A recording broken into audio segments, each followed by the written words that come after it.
So, all you silly people have no better place to be on a Sunday afternoon than sitting in here. Good gracious me. What could be better? What could be better? Yes. Oh, I don't know. Okay. I don't know. First of all, I think lunch would be good. Yes. Yes, and maybe a siesta afterwards.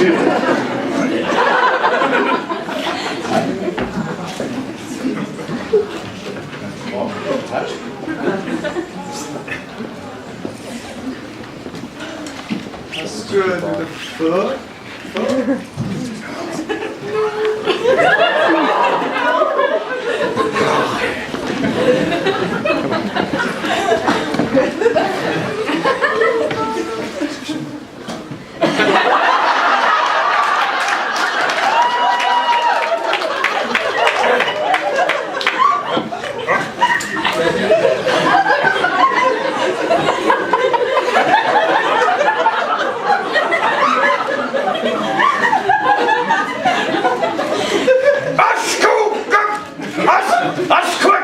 What is the word?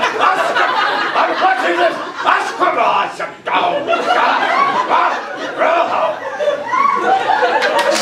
And I'm like this, okay? And I swing it at him!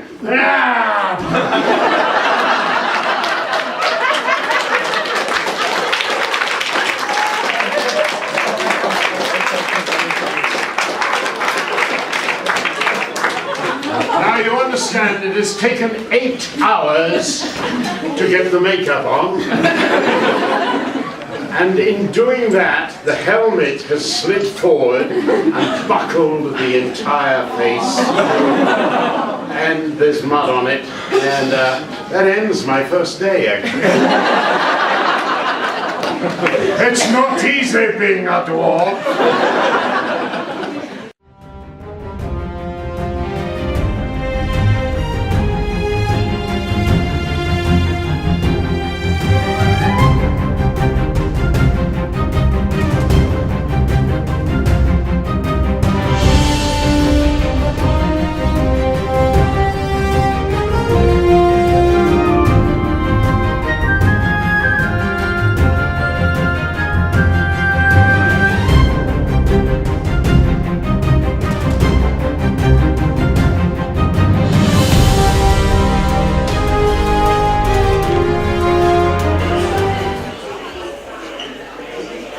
No problem.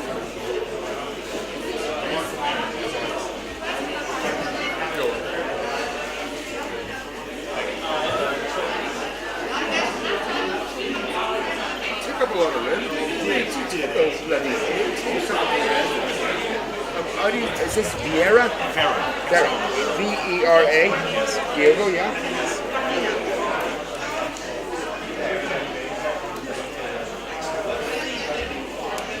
V-E-R-A, yeah? V-E-R-A. Yeah, V-E-R-A.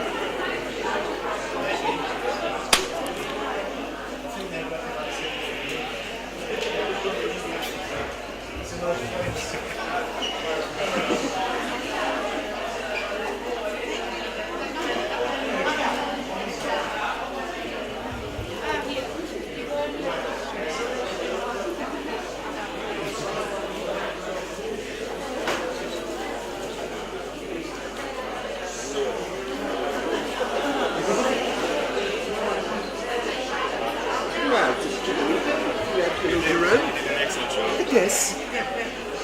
Such an ego, right? Do you know what I mean? Took up half the fucking... Unacceptable. He hasn't taken his tablets this morning, he's a wee bit... Excellent. 1, 2, 3, 4.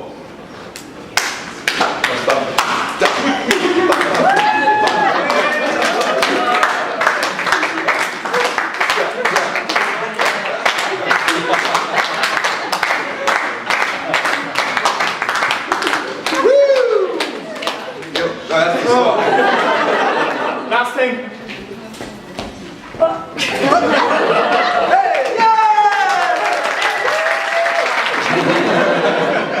It's not about Yeah, so I think leaving was heartbreaking because you knew it and it was so much fun. We cried and I died. They've seen it. All right, and so you know, I died before Jefferson, but on my last day when I died, we couldn't actually talk to each other. Do you remember that? Yeah, and they were filming him being killed, and I was trying to stop it, like attacking Clive, who plays Roller. We didn't speak to each other. We couldn't even look at each other. We couldn't even look at each other that day. We kept crying because we were deep down just little girls. But ladies are great too. I love ladies, and they're strong, and they don't. I mean, just like I don't mean. I'm no boys. And men. Yeah, but also some of the fight scenes were pretty. You look back and go, wow, that was real. Some of it was real. A lot of it really did feel like it was real. Who do you think was better, me or Jefferson? You can't tell because I'm not in it enough. Questions? Yeah. So what about any good moments for you? Good moments for me? Yeah. I think, honestly, my favourite moments in the whole show was probably our first conversation. Yeah. Do you remember? No, I don't remember you, really. Would you like me to tell you? I don't remember you very much. We fell in love immediately. Yeah. The fighting was great. The fighting was wonderful. There was a lot of rehearsal. So you have 3 days. You have 3 days. I'm sorry about this guy. Come on. Yeah, we had a lot of training, and then you went and did it. It was really good. Yeah. Oh, with stuntmen, you did a lot of training with stuntmen. They were really good actually in Vikings, the stunt guys. They're really good with you. But they are very good, and you do a lot of training before the fights, so people can get hurt and all that kind of stuff. So you practically drill it for a long time, and then you go out and play it as many as real as possible. Yeah. So they go 1, 2, 3, 1, 2, 3 all week, and then adrenaline, and then you just hit someone in the face, and then. Yeah, that can happen. Yeah. I broke a rib. Yeah. I think some of you were here yesterday. I won't bore you again with that story, but I broke a rib in a fight on set. Yeah. You can put that on YouTube. Hello. Hello. What is your lovely person in Vikings? Lieblings. Yeah. Favorite. Who's your favorite? Not you. Yeah. Definitely not you. Sorry. Much loved character. Much loved. I liked Athelstan, George. George Loudon was a really cool guy. And he's in the show. He's very like this, but in life he's really good fun. He's a really cool guy. And good. Everybody's high. It's very difficult. What about Strongest Man in the World? Yoko. Yoko. He's my favourite. In the first series, he was like the guy from Finland. He was really funny. Amazing, very funny man. But he thought we were all wimps. He was like, these people, they cannot do anything. Roller, he's an idiot. He's swords. I break his neck. That. Yeah. He was really the strong. You know the competition, the strongest man in the world. He won that 2 years in a row. Yoko, aloha. Yeah.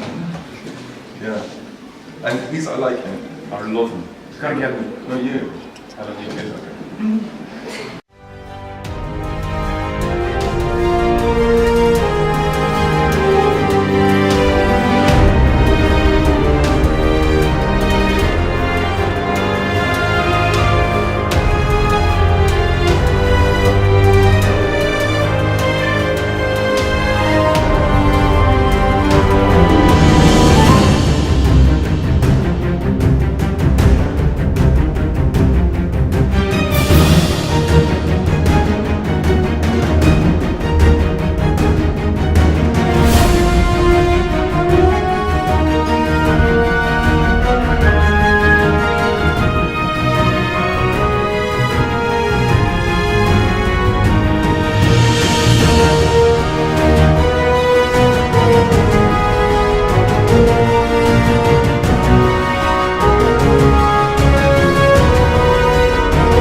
Would you go knowing all the horror that there is in the wizarding world, but also all the wonders that you can experience? And what would be your favourite thing to do?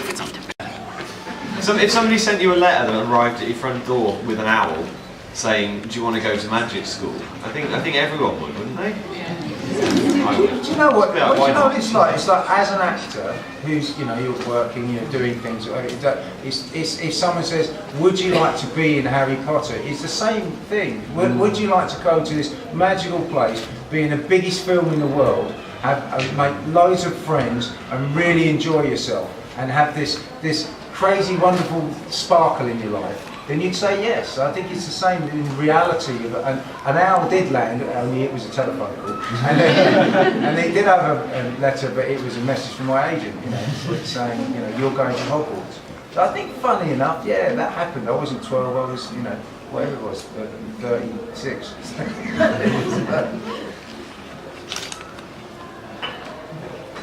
Do you have any personal moments you kept in your heart from Alan Rickman?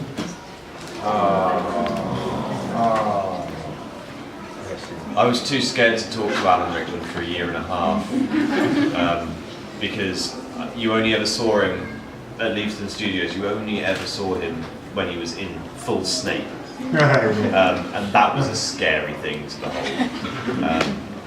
But Sean Biggerstaff, who plays Oliver Wood, the Quidditch captain, we are the same age, so, and he'd worked with Alan on a couple of films before. In fact, Alan rang David Heyman and said, you have to give Sean a part in this film because he's brilliant. And eventually I said to Sean, can you introduce me to Alan? And he did, and he was honestly the nicest man I've had the pleasure of meeting and talking to afterwards. And he's just delightful, really, really delightful guy. But it brought real class to the occasion, I thought. And he's a terrible loss because Alan was also, people sometimes forget, he was a very, very good director. And he made his last work was a film that he made, the Garden of Versailles movie that he directed with Kate Winslet. And as a movie director, that seemed, I think he knew he was ill, and that seemed to be the last thing he did. But just remember him for the good, you know, what an amazing performance it was, how he brought Snape to life, and how no one will forget him. So I think that's the way to remember is that, you know, he won't be forgotten. Everyone here will remember him. So I did I did Hamlet with Alan. Alan was playing Hamlet and I was playing Laertes. So you know, I didn't stand a chance. And I remember him as just an incredible presence. Just he has this kind of languorous, kind of laid back in his voice. And I just remember watching him work in the theatre as well. And, you know, it was like kind of this, and he'd just come on stage and just sort of just stand there and just say his lines. And I went, it's like, oh yeah, you can do that as well as this, can you? So it was quite a, I don't know, quite a lesson just working with him. And yeah, he was very gentle, I think, and yeah, he had a big heart. So yeah. It was an interesting journey that everybody went on, and everybody said bye-bye to their childhood because people weren't children anymore. They started watching them or reading them as children and finished up as adults. It was well timed.